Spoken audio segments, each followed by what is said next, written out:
Kita akan belajar di dalam Kejadian pasal yang ke-24. Judul perikopnya adalah Ribka dipinang bagi Ishak. Yang menarik adalah bagaimana Ishak mendapatkan Ribka.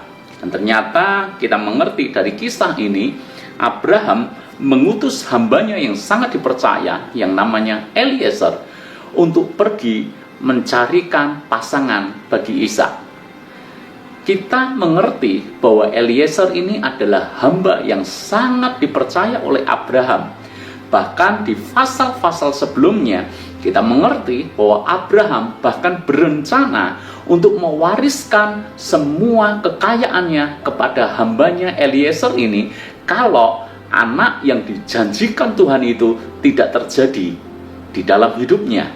Jadi sebetulnya kalau kita belajar dari Kejadian pasal 24, Eliezer justru menjadi tokoh sentral di pasal ini.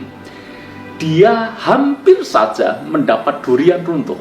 Dia hampir saja mendapat warisan yang sangat banyak dari Abraham. Tetapi ketika janji Allah digenapi dan Ishak lahir, maka secara otomatis itu membatalkan semuanya apa yang hendak diterima oleh Eliezer. Dengan kata lain, bahwa Eliezer tidak jadi mendapatkan durian runtuh. Eliezer tidak jadi mendapatkan warisan dari semua kekayaan Abraham. Kalau Eliezer tidak bisa jaga hati, mudah sekali Eliezer menjadi marah. Kepada siapa Eliezer marah? Tentu saja kepada Ishak yang dianggapnya menjadi hambatan untuk dia mendapatkan semua warisan itu. Tetapi Alkitab mencatat Eliezer bukanlah tipe orang seperti itu. Eliezer tidak menjadi benci kepada Ishak, tapi dia memiliki kualitas hati yang benar. Dia memiliki respon hati yang benar. Dia bisa jaga hatinya dan dia tetap bisa memposisikan dirinya bahwa bagaimanapun juga dia adalah seorang hamba.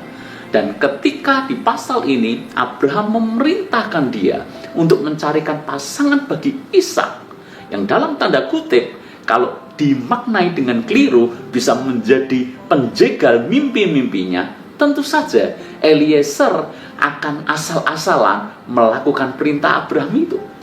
Karena Ishak bisa saja dianggap menjadi orang yang menggagalkan semua mimpi-mimpinya untuk mendapatkan warisan Abraham. Tetapi nyatanya Eliezer tidak melakukan hal yang seperti itu. Eliezer dengan ketaatan penuh melakukan dengan segenap hati untuk mencarikan pasangan yang terbaik bagi Ishak. Ini contoh hamba yang bisa mengerti posisinya yang sebenarnya di hadapan tuannya. Memiliki penundukan diri, memiliki ketaatan mutlak kepada Abraham. Bahkan ketika disuruh untuk mencarikan Ishak, dia tidak hanya sekedar mencari yang terbaik, tetapi dia benar-benar berdoa kepada Tuhan, minta petunjuk Tuhan, minta tanda dari Tuhan, sehingga akhirnya kita mengerti bahwa Ishak mendapatkan Ribka, pasangan yang terbaik. Bapak Ibu Saudara semuanya, hari ini kita akan belajar dari Eliezer tentang hati hamba. Hati hamba adalah orang yang memiliki ketaatan penuh terhadap firman Tuhan, terhadap perintah Tuhan. Bahkan ketika perintah itu tidak cocok dengan keinginan dagingnya. Bahkan ketika perintah itu mungkin tidak suka. Tetapi orang yang memposisikan dirinya sebagai hamba Allah, hamba kebenaran, maka dia akan melakukan dengan segenap hatinya. Dan orang-orang seperti ini akan selalu dicatat, diingat oleh Tuhan bahwa dia melakukan dengan kesetiaan apa yang telah diperintahkannya. Ibu bapak saudara semuanya, seringkali kita mengaku bahwa kita adalah hamba, kita adalah orang yang sudah dimerdekakan dari dosa dan kita menjadi hamba kebenaran. Kita mengikut Tuhan kita yang baru, yaitu Tuhan Yesus Kristus. Tetapi ketika Tuhan memerintahkan sesuatu, seringkali kita tidak menjadi hamba yang baik. Kita tidak menjadi hamba yang taat. Kita masih sesuka kehendak kita sendiri. Kita lebih menuruti ego kita daripada kita menuruti apa yang Tuhan mau.